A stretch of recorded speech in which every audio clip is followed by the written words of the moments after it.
Hello student, आज का topic number system से है, जिसमें हम law of exponents for real numbers के बारे में डिस्कस करेंगे।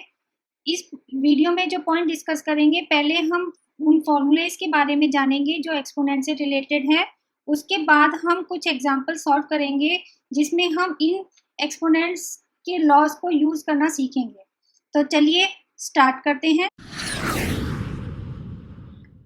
अब ये कुछ नियम है एक्सपोनेंट्स के रिलेटेड। इसमें a और b को हम बेस मानते हैं और m और n को एक्सपोनेंट। और बेस और एक्सपोनेंट से क्या मतलब है, मान लीजिए अगर कोई नंबर 2 की पावर 3 है तो यहाँ पे 2 बेस होगा और 3 एक्सपोनेंट है। तो इसी से रिलेटेड जितने भी फॉर्मूले हैं उनके बारे में डिटेल में थोड़ा जान लेते हैं। पहला फॉर्मूला है a की पावर m इंटू a की पावर n। यहाँ पे हम देखते हैं कि बेस सेम है a और दोनों की पावर डिफरेंट है m और n। तो इस केस में बेस तो सेम, अगर उनको मल्टीप्लाई करते हैं तो इस केस में उनका बेस तो सेम रहेगा लेकिन उनकी पावर यानी कि एक्सपोनेंट ऐड हो जाएगी। नेक्स्ट है, इसी तरह से नेक्स्ट है a की पावर m इंटू n। यहाँ पे बेस सेम है, पावर डिफरेंट है लेकिन डिवाइड किया हुआ है, तो इस केस में बेस तो सेम रहेगा लेकिन पावर m माइनस n यानी कि सब्ट्रैक्ट हो जाएगी। नेक्स्ट है a की पावर m की पावर n होल की पावर n। तो इस केस में बेस तो सेम रहेगा लेकिन जो पावर है वो आपस में मल्टीप्लाई हो जाएगी। नेक्स्ट है a की पावर m इंटू b की पावर m। हम यहाँ पे देख रहे हैं बेस डिफरेंट है लेकिन पावर यानी कि एक्सपोनेंट सेम है, तो इस केस में बेस आपस में मल्टीप्लाई हो जाएगा और उसकी पावर जो थी वो सेम m ही रहेगी। नेक्स्ट, अगर किसी रैशनल नंबर का नेगेटिव पावर होती है तो उस केस में उसका आंसर रेसिप्रोकेट कर जाएगा यानी कि 1 अपॉन a की पावर m हो जाएगा। a की power minus m is equal to 1 upon a की पावर m। नेक्स्ट है, अगर किसी फ्रैक्शन a अपॉन b की पावर नेगेटिव माइनस m होती है तो उस केस में भी रेसिप्रोकेट हो जाएगा, b की पावर b अपॉन a की पावर m हो जाएगा। ठीक है। नेक्स्ट है, अगर किसी रैशनल नंबर की पावर 0 होती है तो उसका आंसर 1 है। और लास्ट में, अगर किसी रैशनल नंबर की पावर फ्रैक्शन में होती है, जैसे a की पावर m अपॉन n होती है, तो उस केस में आंसर a की पावर m होगा लेकिन उसका nth रूट होगा। तो ये हम nth रूट के बारे में भी हम डिटेल में जानेंगे। जब हम इसकी एग्जांपल्स करेंगे तो हम nth रूट की डिटेल के बारे में भी जानेंगे, इसके कुछ एग्जांपल्स भी लेंगे। अब ये कुछ नियम है जो रियल नंबर्स की एक्सपोनेंट से रिलेटेड है। अब हम इनको समझने की कोशिश करते हैं। चलिए तो पहले स्टार्ट करते हैं। तो पहला रूल है a की पावर m इंटू बी की इंटू a की पावर n। तो ये होगा a की पावर m प्लस n। तो सबसे पहले हम जान लेते हैं कि बेस दोनों की सेम है a और a, लेकिन एक्सपोनेंट डिफरेंट है। तो यहाँ पे अगर ऐसे रियल नंबर को हम मल्टीप्लाई करते हैं तो उनका जो एक्सपोनेंट है वो ऐड हो जाएगा। तो यहाँ पे हम इसको वेरीफाई करने की कोशिश करते हैं। तो जैसे मान लीजिए 2 की पावर 3 है इंटू 2 की पावर 2, तो ये हो जाएगा, हम इसको एक्सपेंडेड फॉर्म में लिख देते हैं। 2 की पावर 3 मतलब 2 इंटू 2 इंटू 2, और 2 की पावर 2 का मतलब है इंटू 2 इंटू 2। तो ये 2 की पावर 3 इंटू 2 की पावर 2, तो ये कितना हो जाएगा 2 की पावर 1 2 3 4 5 इज इक्वल टू 2 की पावर 5। ठीक है, तो ये ऐड हो गया 3 प्लस 2, ये ऐड हो गया। चलिए इसका एक एग्जाम्पल और ले लेते हैं। 2 की पावर 1/5 इंटू 2 की पावर 3/5, तो ये हो जाएगा 2 की पावर 1/5 प्लस 3/5, ये हो जाएगा 2 की पावर 4/5। तो इस तरह से हम एक्सपोनेंट्स को यूज करेंगे। तो नेक्स्ट फॉर्मूला है a की पावर m अपॉन a की पावर n। यहाँ पे भी बेस सेम है और एक्सपोनेंट डिफरेंट है, तो यहाँ पे लेकिन डिवाइड कर रखा है, तो पावर क्या हो जाएगी a की पावर m माइनस n। तो चलिए इसको भी एक्सप्लेन कर लेते हैं। जैसे 2 की पावर 3 डिवाइडेड बाई 2 की पावर 2। 2 की पावर 3 का मतलब है 2 इंटू 2 इंटू 2 अपॉन 2 की पावर 2 का मतलब है 2 इंटू 2। तो ये कैंसिल आउट हो जाते हैं, तो बचता है सिर्फ 2 की पावर 1, यानी कि 2 की पावर 3 माइनस 2 इज इक्वल टू 2 की पावर 1। तो इस तरह से ये फॉर्मूले आ जाते हैं। नेक्स्ट फॉर्मूला हम देखते हैं, a की पावर m होल की पावर n। तो ये होगा a की पावर m इंटू n। तो चलिए इसको भी हम एक्सप्लेन करते हैं, जैसे 2 की पावर 2 होल की पावर 3। तो ये हो जाएगा, इसको एक्सपेंडेड फॉर्म में लिख देते हैं। 2 की पावर 2 का मतलब 2 इंटू 2 होल की पावर 3। तो ये हो जाएगा 2 की पावर 2 का मतलब 2 इंटू 2 और होल की पावर 3 मतलब ये 3 टाइम्स ऐसे हम मल्टीप्लाई कर देंगे। 2 इंटू 2 इंटू 2 इंटू 2। तो ये हो जाएगा, यहाँ पे 2 की पावर हो जाएगा 2 1 2 3 4 5 6। तो ये हो जाएगा 2 की पावर 6, यानी कि 2 की पावर 2 इंटू 3। इस फॉर्मूला का यूज करना भी सीख लेते हैं, जैसे 2 की पावर 2 होल की पावर 1/4। तो ये हो जाएगा 2 की पावर 2 इंटू 1/4। तो 2 की पावर, ये 2 से ये 2 कैंसिल आउट हो जाएगा, तो ये 2 की पावर 1/2 हो जाएगा। ये तुम्हारा आंसर हो जाएगा। तो नेक्स्ट है a की पावर m इंटू b की पावर m। तो यहाँ पे हम देख रहे हैं बेस डिफरेंट है लेकिन पावर सेम है। तो इसका जो फॉर्मूला बनेगा वो होगा a इंटू बी की पावर m। तो इसको भी एक्सप्लेन कर देते हैं, जैसे 2 की पावर 2 इंटू 3 की पावर 2। तो बेस डिफरेंट है लेकिन एक्सपोनेंट सेम है। तो ये हो जाएगा, इनको एक्सपेंडेड फॉर्म में लिख देते हैं। 2 की पावर 2 का मतलब 2 इंटू 2 इंटू 3 की पावर 2 का मतलब 3 इंटू 3। तो हम ब्रैकेट की पोजीशन चेंज कर सकते हैं, जैसे 2 इंटू 3 इंटू 2 इंटू 3। तो ये कितनी बार है 2 इंटू 3? 2 बार। तो ये हो जाएगा 2 इंटू 3 की पावर 2। तो यानी कि a इंटू बी की पावर m। तो इस तरह से ये वेरीफाई हो जाएगा। तो अब इसको हम यूज करना सीखते हैं। 3 की पावर 1/4 इंटू 4 की पावर 1/4। तो ये हो जाएगा ब्रैकेट में 3 इंटू 4 की पावर 1/4। तो ये हो जाएगा 12 की पावर 1/4। तो ये तुम्हारा आंसर हो जाएगा। नेक्स्ट फॉर्मूला पे चलते हैं। नेक्स्ट रूल कहता है a की पावर 0 इज इक्वल टू 1। तो अब हमें ये एक्सप्लेन करना है कि a की पावर 0 1 कैसे है। तो हम इन्हीं रूल्स को यूज करके हम इसको 1 प्रूव कर सकते हैं। तो कैसे, हम राइट हैंड साइड से चलते हैं, यानी 1 से स्टार्ट करेंगे। तो 1 इज इक्वल टू a की पावर m अपॉन a की पावर m। मतलब किसी नंबर को उसी नंबर से डिवाइड करें तो सेम नंबर आ जाएगा। तो हमने देखा है कि a की पावर m अपॉन a की पावर n यहाँ पे सेम भी हो सकता है, ऐसा कुछ नहीं है कि डिफरेंट होना जरूरी है। तो ये हो जाएगा a की पावर m माइनस m। तो ये हो जाएगा a की पावर 0, मतलब a की power 0 is equal to 1। Next formula हमारा a की पावर माइनस m, ये होता है, ये रेसिप्रोकेट कर जाता है 1 अपॉन a की पावर m। तो इसको अगर हम प्रूफ करना चाहें या हम इसको एक्सप्लेन करना चाहें तो वो इन्हीं फॉर्मूले से आ जाएगा। तो यहाँ लेफ्ट हैंड साइड से चलते हैं। तो लेफ्ट हैंड साइड में है a की पावर माइनस m। तो ये हम ऐसे भी लिख सकते हैं a की पावर 0 माइनस m। हम इस तरह से भी लिख सकते हैं इन्हीं फॉर्मूले से, a की पावर 0 अपॉन a की पावर m। यहाँ पे हमने देखा है कि सब्ट्रैक्ट हो जाता है, एक 1 अपॉन a की पावर n यहाँ पे आके a की पावर माइनस n हो जाता है। तो इसी तरह से ये जो सब्ट्रैक्ट किया है, तो सब्ट्रैक्ट का मतलब वो डिवाइड हो रहा है लॉज ऑफ एक्सपोनेंट्स के हिसाब से।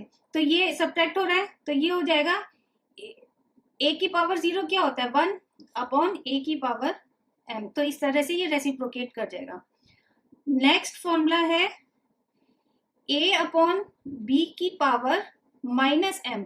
अगर किसी रियल नंबर जो फ्रैक्शन में है उसकी पावर नेगेटिव है तो वो रेसिप्रोकेट कर जाएगा। तो वो क्या हो जाएगा b अपॉन a की पावर m हो जाएगा। तो ये कैसे है, इसी फॉर्मूले से हम इसको डिराइव कर देंगे। तो ये कैसे हो जाएगा b, ये a, हम लेफ्ट हैंड साइड से चलते हैं। तो a अपॉन b की पावर माइनस m।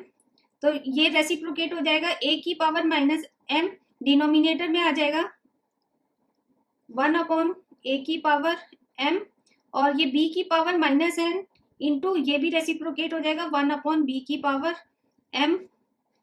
अब ये फ्रैक्शन में डिवीजन है तो ये यहाँ पे डिनोमिनेटर अब ऊपर चला जाएगा, तो ये हो जाएगा b की पावर m अपॉन a की पावर m, तो ये हो जाएगा b अपॉन a की पावर m। ठीक है, और लास्ट में जो फॉर्मूला है वो है a की पावर, अगर फ्रैक्शन में है, लास्ट फॉर्मूला हमारा a की पावर m अपॉन n। तो ये तो बस याद करने वाला है, a की पावर m जो डिनोमिनेटर होता है वो उसका nth रूट होता है, वो उसका रूट में होता है। तो ये क्या हो जाएगा, ये a की पावर m तो होगा और लेकिन उसका nth रूट होगा, तो इसको हम यूज करना सीखेंगे। आइए अब एक्सपोनेंट्स की लॉज को अप्लाई करना सीखते हैं। पहला क्वेश्चन है 3a² b³ की पावर 10 इंटू 5a² b² की पावर 3। तो इसको सॉल्व करते हैं। तो 3 5 15, पहले तो ये कर लेते हैं। अब a की पावर 2 की पावर 10, तो फॉर्मूला है a की पावर m की पावर n, ये होता है a की पावर m इंटू n। तो ये फॉर्मूला यूज करके हम सॉल्व करेंगे। a की पावर 2 इंटू 10, b की पावर 3 इंटू 10। इसी तरह से ये हो जाएगा a की पावर 2 इंटू 3, b की पावर 2 इंटू 3, तो ये हो जाएगा 15, a की पावर 20, b की पावर 30 इंटू a की पावर 6, b की पावर 6। ये हो जाएगा 15 a की पावर m इंटू a की पावर n, ये होता है a की पावर m प्लस n। अब ये वाला फॉर्मूला यूज करेंगे, a की पावर 20 इंटू a की पावर 6, तो ये हो जाएगा a की पावर 20 प्लस 6 इंटू b की पावर 30 प्लस 6, तो ये हो जाएगा 15 a की पावर 26 b की पावर 36, तो ये हमारा आंसर आ जाएगा। नेक्स्ट क्वेश्चन है 5th रूट ऑफ 243 x की पावर 10 y की पावर 5 एंड 3 z की पावर 10, तो ये हो जाएगा 243 3 की पावर 5 होता है, x की पावर 10, y की पावर 5, z की पावर 10, और इसका 5th रूट मतलब 1/5। मैंने बताया था a की पावर m अपॉन n, ये होता है nth रूट ऑफ a की पावर m। तो ये nth रूट का मतलब ये डिनोमिनेटर में चला जाता है पावर, तो ये 1/5 हो गया। तो ये हो जाएगा 3 की पावर 5 इंटू 1/5, a की पावर m की पावर n होता है a की पावर m इंटू n, तो मतलब 3 की पावर 5 की पावर 1/5, ये हो जाएगा 3 की पावर 5 इंटू 1/5। ठीक है, तो x की पावर 10 इंटू 1/5, y की पावर 5 इंटू 1/5, और z की पावर 10 इंटू 1/5, तो ये हो जाएगा 5 से 5 कैंसिल हो जाएगा, 5 2 ज़ा 10, 5 से 5 कैंसिल और 5 2 ज़ा 10, तो आंसर आ जाएगा 3x का स्क्वायर y और z का स्क्वायर, तो ये हमारा आंसर हो जाएगा। अब आता है 256 की पावर 4 की पावर -3/2, तो इसको सॉल्व करते हैं। चलिए, ये हो जाएगा 256, पहले इसको 256 ही रहने देते हैं, और ये हो जाएगा -4 को हम लिख सकते हैं 2 का स्क्वायर की पावर -3/2, तो ये हो जाएगा 256 की पावर -2, a की पावर m की पावर n मतलब a की पावर m इंटू n, तो ये हो जाएगा 2 की पावर 2 इंटू -3/2, तो 2 से 2 कैंसिल हो जाएगा, तो ये हो जाएगा 256 की पावर 2 की पावर -3। अब फॉर्मूला है a की power -m is equal to 1 / a की पावर m। तो ये 2 की पावर -3 हो जाएगा 1/2 की पावर 3। तो ये हो जाएगा 256 की पावर -1/2 की पावर 3, यानी कि 256 की पावर -1/8। 2 की पावर 3 8 होता है, तो ये -1/8 हो जाएगा। अब 256 क्या है? 256 है 2 की पावर 8 की पावर -1/8। तो ये हो जाएगा 2 की पावर 8 इंटू -1/8। तो ये 8 से 8 कैंसिल हो जाएगा, तो ये हो जाएगा 2 की पावर -1। a की power -m is equal to 1/m, तो ये हो जाएगा 1/2। तो ये हमारा आंसर आ जाएगा। नेक्स्ट है हमें सॉल्व करना है और x की वैल्यू निकालनी है। 5 की power 2x plus 1 is equal to 1। तो यहाँ पे बेस 5 है, हमें पता है a की पावर 0 1 होती है, तो हमें बेस सेम करना है लेफ्ट हैंड साइड और राइट हैंड साइड में। तो ये हो जाएगा 5 2 की power x plus 1 is equal to 5 की पावर 0। किसी भी बेस कोई भी नंबर रैशनल नंबर उसकी पावर 0 1 होता है, तो 1 को हम 5 की पावर 0 भी लिख सकते हैं। तो ये हो जाएगा क्योंकि लेफ्ट हैंड साइड और राइट हैंड साइड का बेस सेम है, तो बाय डिफॉल्ट पावर्स भी सेम होंगी। तो it implies 2x plus 1 is equal to 0। तो ये हो जाएगा 2x is equal to -1, x is equal to -1/2। तो ये हमारा आंसर आ जाएगा। नेक्स्ट है 3 की power 5x is equal to 243। तो 3 की पावर 5x में बेस क्या है 3, तो यहाँ पे भी हमें 3 की बेस ही चाहिए, तो ये हो जाएगा 1/243 होता है 3 की पावर 5। तो 1/3 की पावर 5 हम लिख देंगे। 3 की power 5x is equal to 3 की पावर -5। तो it implies 5x is equal to -5। तो x इज इक्वल टू -1, 5 से 5 कैंसिल हो जाएगा। तो ये इस तरह से सॉल्व हो जाएगा। अब आप एनसीईआरटी टेक्स्ट बुक की एक्सरसाइज 1.6 को सॉल्व करने की कोशिश कीजिए। अगर किसी क्वेश्चन में प्रॉब्लम आती है तो इस एक्सरसाइज की सॉल्यूशन का लिंक नीचे डिस्क्रिप्शन बॉक्स में दिया गया है। इसी तरह से कुछ एक्स्ट्रा क्वेश्चन हैं प्रैक्टिस के लिए, उनको भी सॉल्व करने की कोशिश कीजिए और इनके सॉल्यूशन का लिंक भी नीचे डिस्क्रिप्शन बॉक्स में दिया गया है। अगर आपको वीडियो पसंद आया है तो वीडियो को लाइक शेयर और कमेंट कीजिए, और जो नए हैं वो चैनल को सब्सक्राइब करें और बेल आइकन को जरूर दबाएं ताकि हर नए वीडियो का नोटिफिकेशन आपको मिलता रहे। इस वीडियो को देखने का आपको बहुत बहुत धन्यवाद। Thank you.